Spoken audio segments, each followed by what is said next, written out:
आता तुम्ही आलात, खूप वर्षापासून आलात तुम्ही, म्हणजे संपर्कात होतात, पण मध्यंतरी काळ तुम्हाला नाही जमलं.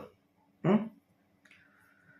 आता मी ही गोष्ट तुम्हाला पूर्वी सांगितली होती, पण त्यावेळेस तुम्हाला राग आला माझा. थोडक्यात मी नकारात्मक बोलतोय असं तुमचं झालं होतं. हं? आता काय असेल, थोडक्यात समजलंय मला तुम्ही का आलात, काही कारण आहे त्याच्या मागचं, सगळं ते समजा गोष्टी कळल्यात. पण आज मी काय करणार आहे तुमचं, आज मी व्हिडिओ बनवणार आहे. नाही तसं नाही, नाही म्हणजे मी व्हिडिओ बनवतोय, परंतु तुमचं नाव अथवा तुमचा कसलाही उल्लेख करणार नाही. मुद्दाम म्हणून बनवणार आहे मी, जे आहे तेच बनवणार आहे. कारण इकडे मोबाईल अगोदरच चालू आहे, त्याच्यामुळं काही अडचण नाही. कारण मला अगोदर बोलायचंच होतं, त्याच्यात तुमचं एंट्री झाली त्याच्यामध्ये. म्हणजे तुम्ही आलात बी, तुमचा काय प्रश्न आहे लक्षात आलाय. पण मी तुमचं नाव वगैरे काही घेत नाही, उल्लेख करत नाही. फक्त जी समस्या आहे तुमची आणि मी पूर्वी काय सांगितलं होतं याविषयीच तुम्हाला सांगणार आहे. तर बोलू द्या मला, तुम्ही बी ऐका आणि इतराला बी त्याचा काही फायदा होईल, त्यासाठी मी बोलतो. ओम नमः शिवाय. अवधूत चिंतन श्री गुरुदेव दत्त. मंडळी, आपल्याकडे जी आलेल्या आहेत त्यांच्याबद्दल मी आता नाव वगैरे हा उल्लेख करायचा त्यांना बोललोय, आणि तुम्हाला सुद्धा सांगतो मी त्यांच्या काही नावाचा वगैरे उल्लेख करणार नाही करत. फक्त एक गोष्ट सांगायची. काही वर्षापूर्वी ह्या ताईंनी माझ्याकडे एक समस्या घेऊन आल्या होत्या. ह्या ताई माझ्याकडे समस्या घेऊन आल्या होत्या. त्यांची समस्या अशी होती की समजा पूर्वी त्यांचं प्रेम प्रकरण होतं आणि ते तोडून त्यांना दुसऱ्या व्यक्तीबरोबर प्रेम संबंध ठेवायचे होते. मग त्याच्याबद्दल त्यांची होतं की बाबा माझं दोन्ही, मग मी नेमकं कुणाची निवड करू वगैरे अशा गोष्टी सांगितल्या होत्या त्यांनी, आणि मी त्यांना योग्य मार्गदर्शन केलं होतं, आहे ना. तर त्यावेळेस मी त्यांना बोललो होतो की ताई, जी पहिलं आहे त्याची परिस्थितीचा विचार करू नका. त्या पहिल्या प्रेमातल्या तो माणूस म्हणून चांगला आहे का हे महत्वाचं असतं, आणि तुम्हाला जीवनभर साथ देईल का, ह्या गोष्टी मी त्यांना बोललो होतो. याचा विचार करून तुम्ही दुसऱ्या ह्याच्यामध्ये प्रवेश करा, जे तुम्हाला नवीन व्यक्ती, अगर तुमचं काय चाललंय त्याच्यामध्ये. कारण एखाद्याचं मन दुखवून अथवा भावनेशी खेळून तुम्ही असं काही प्रकार करू नका, कारण आज ना उद्या तुम्हाला त्या गोष्टीचा त्रास होईल, असं मी त्यांना बोललो होतो. तर त्यावेळेस त्यांना मी जी सांगितली त्या गोष्टीची त्यांना खूप चीड आलती. वरून दाखवत होतं, पण आतून त्यांच्या काय होत होतं हे मी जाणलं होतं. त्यांना सांगितलं होतं की बाबा अशा गोष्टी करू नका, कारण भविष्यामध्ये आपण काही कारणास्तव आपण माणसं चेंज करतो, प्रेम बदलतो, दुसऱ्यावर प्रेम करायचं म्हणजे काही हेतुपूर्वक गोष्टी करतो, आणि ते साध्य नाही झाल्यानंतर आपल्याला खूप टेन्शन येतं. सगळेच प्रेम करतात असं नसतं. जीवनामध्ये एकच व्यक्ती येत असते आपल्या जीवनामध्ये, ते जीवापाड प्रेम करत असते. ते ओळखायला शिका. म्हणून जे पूर्वीच आहे ते राहू द्या म्हटलं होतं मी त्यांना, पण त्याने ऐकलं नाही. आणि विशेष म्हणजे मी त्यांना हे प्रेम चांगलं टिकावं, तुम्हाला त्याच्यामध्ये सुख समाधान आनंद राहावा, तुमचं जीवन सफल व्हावं, या गोष्टी मी त्यांना बोललो होतो. आणि आपल्या शंभूचं करायला सांगितलं होतं. खरंय का नाही. तर त्याने ते ऐकलं नाही थोडक्यात. कारण जी त्यांच्या जीवनामध्ये नवीन व्यक्ती आली, तिनं प्रवेश केला, आणि त्यांना वेगळ्या प्रवाहाकडे घेऊन गेली. म्हणजे पित्तर देवबी त्यांचं सगळंच.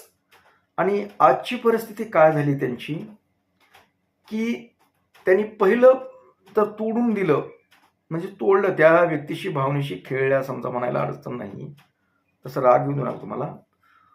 पण नवीन व्यक्तीच्या नादी लागल्या आणि त्यांना त्या नवीन व्यक्तीचं खरंच स्वरूप कळलं.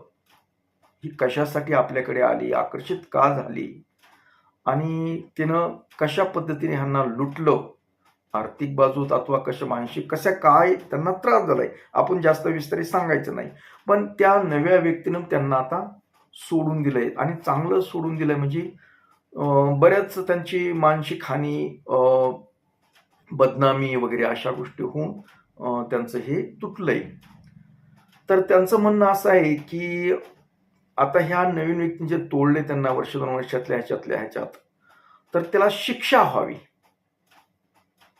असं त्यांचं म्हणणं आहे. म्हणून ते आपल्याकडे आलेत की त्याला ती शिक्षा व्हावी.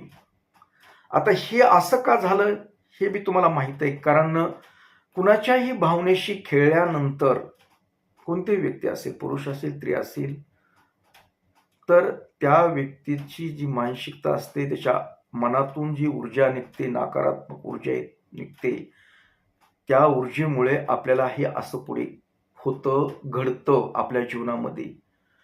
कुणाच्या प्रेमाचा असा तिरस्कार करून, त्या व्यक्तीला मनस्ताप करून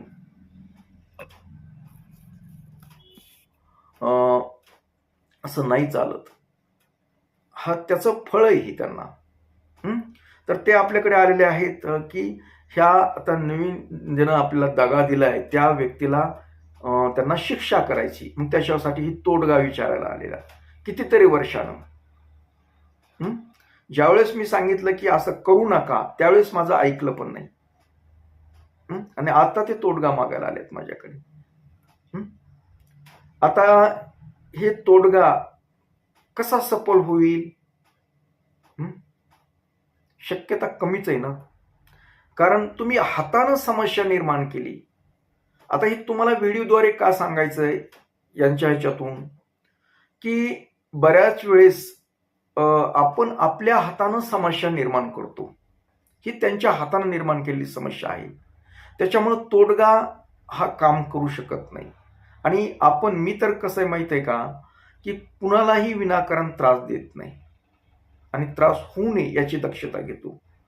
जर खरंच तुमच्यावर अन्याय झाला असेल, काही जर झालं असेल, तर मी त्याच्यासाठी प्रार्थना करतो की बाबा तुमच्यावर अन्याय झालाय, तुम्हाला न्याय मिळणं गरजेचं आहे.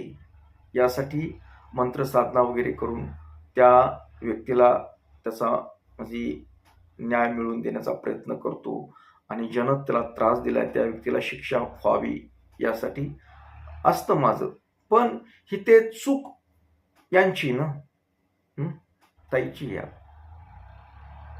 नाराज होऊ नका तुम्ही, मी बोलतोय फक्त तुम्हाला, मी सांगतोच उलटी काय करायचं ते, पण मी बोलतोय नुसतं. तर आता उघड यांची चूक आहे. कारण मी ज्यावेळेस यांना सांगितलं त्यावेळेस त्यांनी ऐकलं नाही. मलाच मूर्खात काढून केलं. मलाच मूर्खात काढून त्यांनी म्हणले मला चांगलं भेटतंय तर तुम्ही नाही कसं म्हणता, तुम्ही असं कसं होईल म्हणता. म्हणून त्यांनी माझ्याशी संपर्क सुद्धा बंद केला, म्हणजे केला होता. आता आल्यात परत. म्हणजे कामापुरता मामा असा प्रकार. राग आला तरी उद्या काय अडचण नाही, मी फटकळ तोंडाचा आहे. कारण ज्यावेळेस मला काय वाटतं की ज्यावेळेस सांगतो त्यावेळेस तुम्हाला ऐकायला नको वाटतं. आणि आता म्हणजे तुमच्यावर संकट आलं की परत मला तेच प्रश्न करता तुम्ही, मग काय करणार मी तरी. मला चिड येते, खरं सांगायचं म्हणजे चिड येते अशा गोष्टीची. कारण ज्यावेळेस मी बोंबलून तुम्हाला सांगितलं की नका, हे असं करू नका, एखाद्या व्यक्तीच्या भावनेशी खेळू नका तुम्ही, त्याचं पुढे फार परिणाम होतील तुम्हाला. आणि तेच झालं ना शेवटी. आता ह्याच्यामध्ये शिक्षा का होऊ शकत नाही, की त्या व्यक्तीची काय चूक आहे ज्यानं तुम्हाला आता दगा दिलाय ना. तुम्ही ज्याला दगा दिला म्हणून तुम्हाला हे शिक्षा आहे, तुम्हाला शिक्षा उलटी. त्या व्यक्तीची कसलीही चूक नसताना तुम्ही त्या व्यक्तीला दगा दिला, मग तुम्हाला बी कुणीतरी देणार भेटणच ना. ही उपरवाल्याची आहे ना सेवा सगळी. उपरवाल्याचं लक्ष असतं आपल्यावर. आता तुमच्यापैकी कुणी असं असेल की बाबा मला असं फसवलंय, अमुक असं केलंय, असं जर तुम्हाला वाटत असेल ना, तर अगोदर तुम्ही स्वतःच्या मनाला विचारा की आपल्याकडून काही अशी चूक झाली का? आपण कुणाला काही केलंय का? कुणाची भावनेशी खेळलोत का? कुणाशी आपण दगामस्ती केली का काही? नसेल केली तर तोडगा उपयोगाला पडतो. आपण अघोरी विद्येचा काही परिणाम दाखवत नाहीत, करत बी नाही त्या अघोरी विद्या. आम्ही सरळ सोप्या आणि एकदम साध्या सिंपल गोष्टी करायला सांगतो. पूजा अर्चा ह्या गोष्टी. तर तुम्हाला न्याय मिळतो. उशिरा करणं पण न्याय मिळतो तुम्हाला. अघोऱ्या गोष्टी करायला बिलकुल सांगत नाही मी. जर तुमचं सत्य असेल, खरं असेल, तर तुम्हाला 100% न्याय मिळतो. असं तुम्ही या ताईसारखं जर केलं असेल तर तुम्हाला कसा न्याय भेटेल? तसा हा ताईला सुद्धा भेटण्याची शक्यता कमी आहे, आल्यात माझ्याकडे तरी. कारण सर्वस्व चूक ही ताईची आहे. जर सांगून त्यांना ऐकलं नाही, जर ठीक आहे नसतं सांगितलं तर काही अडचण नव्हती, पण त्यांना मी सांगितलं होतं की बाबा असं काही करू नका तुम्ही. एकनिष्ठ राहा. एकनिष्ठाचे फायदे खूप असतात. विनाकारण कुणाच्या भावनेशी खेळू नका. अशा गोष्टी तुम्हाला सांगून सुद्धा तुम्ही ऐकलं नाही. मला आता तुम्हाला सांगू का, ह्या 8-10 दिवसामध्ये मला जुने लोक नाही आले हो माझ्याकडे. अशात 7-8 झालेत आतापर्यंत, ज्यांना का मी सांगितलं होतं की बाबा असं नसते, असं असते. त्यावेळेस त्यांना खरं वाटलं नाही माझं. 5-6 वर्ष झाले त्यांना माझ्याशी संपर्क. ज्यावेळेस मी त्यांना ह्या गोष्टी सांगितल्या, बऱ्याचशा अशा काही काही समस्याबद्दल मी बोललो होतो की असं होतंय बुडी, भविष्यात असं होऊ शकतंय, तर तुम्ही असं करू नका. तर नाही ऐकलं. आता त्यांना खरं वाटायलंय. आता म्हणून मला संपर्क करायलेत, प्रत्यक्ष येऊन भेटतेत. आता याच्यावर काय करायचं, त्याच्यावर काय करायचं. आता शेवटी काय आहे, माझं मन दुखवलेलं आहे खरं सांगायचं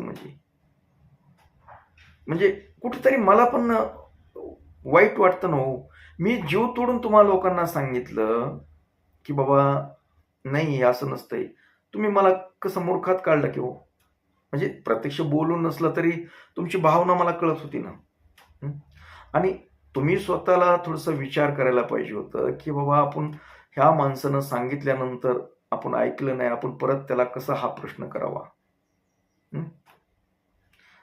तुम्ही माफी मागतात, काय करतात, पण शेवटी मन माझं दुखावलं ना, खूप दुखावलं माझं मन. कारण आपण एवढं खरं सांगून सुद्धा यांच्यावर परिणाम नाही झाला ना. आता तुम्ही ती सांगितलेली गोष्ट झाल्यानंतर आता ह्याच्यावर काय तोडगा आहे म्हणून विचारता. वाईट वाटतं, पण असो. आता माझ्या दारात आलात तुम्ही आणि माझं सांगणं कर्तव्य तुम्हाला. मी पर्याय सांगेल तुम्हाला, पण भविष्यात तरी अशा चुका करू नये आणि होऊ नये तुमच्याकडून असं कुणाला त्रास. मी फक्त तोडगे देतो ज्याच्यावर अन्याय झालाय, खरंच का त्याला अत्यंत गरज आहे आणि विनाकारण कुणी त्रास देतंय त्या व्यक्तीला, अशा वेळेस मी प्रयोग करतो, सांगतो. मी असं तुमच्या काही बी तुम्ही काहीही करायचं आणि आम्ही उपाय सांगायचे नाही ना जमणार. ते नाही करू शकत, तसं नाही करू शकत. कारण खरंच जर तुमच्यावर अन्याय झाला असेल तरच करतो मी. म्हणजे आम्ही सांगायचं, तुम्ही ऐकायचं नाही, चूक करायची परत आम्हाला निस्तारायला लावायचं, हे कुणी सांगितलंय? कारण ते देवाला बी आमच्या मान्य नाही, मला पण मान्य नाही. आता मी याच्यावर काय करायचं, कसं सौम्य करायचं, हे पण गोष्टी बोलणार आहे तुम्हाला. ह्याच्यात व्हिडिओद्वारे सांगायला असं काही नाही, पण मी सांगतो तुम्हाला वैयक्तिकरित्या. कारण मी तुम्हाला शिवभक्ती करा, स्त्रियांनी समजा दत्तभक्ती करायला हे नाही चालणार, तुम्ही दुसऱ्याचं ऐकून ते. आता मी दत्तभक्तीतलाच आहे, पण नियम आहेत ना माझे, काही माझे पत्ते आहेत काही, त्या पत्ते पाळूनच करतो ना मी. तुम्ही पाळतात का पत्ते? आता नेमकं तुम्ही स्वामींचं करायला दत्तभक्ती करायला चालू केलं म्हणता. मी बऱ्याच वेळेस असं बी सांगितलंय, की बाबा दत्तात्रय महाराज ही ब्रह्मचार्याचं हे स्त्रियांनी पूजा वगैरे अगर स्पर्श वगैरे करायचा नसतो. अगर त्यांना तुम्ही जे आता वैवाहिक म्हणजे आपण एक शारीरिक संबंधाचे वगैरे अशा गोष्टी असतात. ह्या गोष्टीसाठी तुम्ही त्यांचं म्हणजे तोडगे वापरू नका. ह्या पण गोष्टी बोलतो ना. तरी तुम्ही त्या गोष्टी केल्यात. एकंदरीत शेवटी देवांना सुद्धा मान्य नव्हती ही गोष्ट. तरी ती तुम्ही केली. मग कसं साध्य होईल? त्रास होणारच ना हो तुम्हाला. याच्यात काय वाईट गोष्ट आहे? त्रास ही ठरलेलाच असतो अशा गोष्टीला. आपल्या हातानं आपण संकट ओढवून घेतो. आपल्या अंगावर घेतो. त्यासाठी ब्रासो आता जास्त लांब होत नाही. पण आता समजा हे चालू आहे मोबाईल बी, की तुम्ही मंडळी, की असं काही करू नका. विनाकारण कुणाच्याही भावनेशी खेळू नका. जर तुमच्या कुणी भावनेशी खेळलं असेल, काही केलं असेल आणि त्याच्यामुळे तुम्हाला त्रास होत असेल, तुमच्या भावनेशी खेळून कुणी तुम्हाला दगा केला असेल, काही केलं असेल, अगर तुम्हाला समजा काही स्वप्न दाखवले आणि ते स्वप्न विस्कटून टाकले तुमचे, खोटे नाटक करून तुमचं काही समजा तुमच्याकडून काही घेतलं गोष्ट असतील अथवा काही तुमच्या संबंध स्थापन केले असतील खोटं नाटे बोलून, त्याच्यामुळे तुम्ही मानसिक तणावामध्ये गेला असाल, काही होत असेल, त्रास होत असेल तुम्हाला, तर तुम्हाला काही मी पूजा वगैरे काही सांगतो. वैयक्तिक तुम्ही फोन वगैरे करा, व्हॉट्सअपला मेसेज करा, तुमची सर्व माहिती सांगा नेमकं काय झालं होतं. मला जर योग्य वाटलं, खरंच तुमच्यावर अन्याय झाला आहे, तर मी तुम्हाला पूजा अर्चेद्वारे, मंत्रसाधनेद्वारे जे तुमच्यावर अन्याय झाला आहे त्या समोरच्या व्यक्तीला शिक्षा व्हावी यासाठी मी काही तोडगे सांगतो. पण खरंच तुमच्यावर अन्याय झाला पाहिजे. उगाच काहीतरी असं काहीतरी चुका करता आणि आम्हाला सांगता, तर आम्ही ते बघून नाही करू शकत तुम्हाला सहकार्य. थोडासा राग आला तरी चालतं, कारण मी काही उपाय सांगतो ते ₹1 तुमच्याकडून घेत नाही. अगर कुठलं काही पैशाचे काही करत नाही. एक सामाजिक काम, एक अडचणीतल्या माणसाला सहकार्य करणं या हेतूनं मी काम करतो. त्याच्यामुळं तुम्ही पैशाची लालूच दाखवून आम्हाला काहीही करायला लावताल, तर ते काही होणार नाही आपल्याकडून.